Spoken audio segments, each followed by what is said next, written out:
शीर्षक आखिरी पतंग। पहाड़ों के किनारे एक छोटे से कस्बे में रेहान नाम का एक लड़का अपने दादा नाना जान के साथ रहता था। रेहान के लिए जीवन आसान नहीं रहा था। उसके माता पिता का निधन हो गया था जब वह बहुत 6 साल की उम्र से नाना जान उसकी दुनिया बन गए थे। नाना जान जो कभी स्कूल के शिक्षक थे अब बूढ़े और कमोर हो गए थे, लेकिन उनका हौसला जवान था। हर शाम वह बरामदे में बैठकर रेहान को कहानियां सुनाते थे, कुछ वास्तविक, कुछ कल्पित जीवन, प्रेम और आशा के बारे में।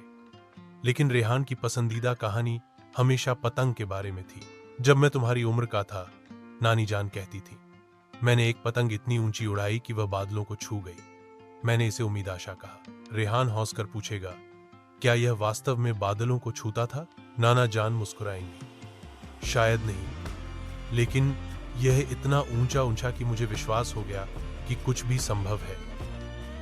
दोपहर में जैसे ही कस्बा अपने वार्षिक पतंग उत्सव की तैयारी कर रहा था, रेहान ने देखा कि नाना जान शांत हो गए थे। उनके कदम धीमे थे, उनके हाथ कांप रहे थे। डॉक्टर ने रेहान के डर की पुष्टि कर दी। उनके दादा पिताजी बहुत बीमार थे। खबर के बावजूद नाना जान ने जिद की कि रेहान पतंग महोत्सव में हिस्सा ले।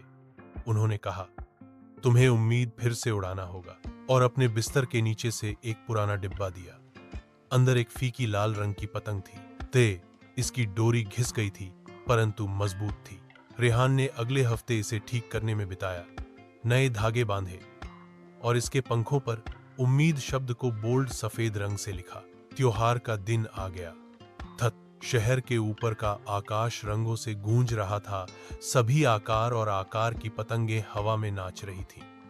रेहान ने उम्मीद को कसकर पकड़ रखा था और नाना जान की ओर पीछे मुड़कर देखा, जो एक शॉल में लिपटी हुई अपने व्हील चेयर से मुस्कुरा रही थी। जैसे ही रेहान दौड़ा और डोरी छोई, उम्मीद आसमान में उठी, पहले थोड़ी डगमगाती हुई, फिर स्थिर। यह ऊंचा और ऊंचा छत्ता गया, जब तक कि यह नीले आसमान के विरुद्ध केवल एक लाल बिंदी नहीं बन गया। लोगों ने तालियां बजाईं और जय जयकार की, लेकिन रेहान को केवल नाना जान का चेहरा दिखाई दे रहा था, जो गर्व से जगमगा रहा था। जब त्योहार समाप्त हो गया और सूरज ढलने लगा, तो रेहान अपने दादा के पास वापस भाग गया। हमने कर दिखाया, नाना जान, उसने फुसफुसाया। उसकी आंखों में आंसू थे। आंखें। नाना जान ने धीरे से उसका हाथ पकड़ा। आज तुमने सिर्फ पतंग नहीं उड़ाई बेटा, तुमने एक सपना उड़ाया। उस रात नाना जान की नींद में ही मृत्यु हो गई। चेहरे पर एक शांत मुस्कान थी। रेहान ने उम्मीद को सुरक्षित रखा और हर साल पतंग उत्सव में वह इसे फिर से उड़ाता था, पिछली बार से ज्यादा ऊंचा, यह मानते हुए जैसे नाना जान ने उसे सिखाया था कि पर्याप्त आशा के साथ आकाश भी सीमा नहीं है।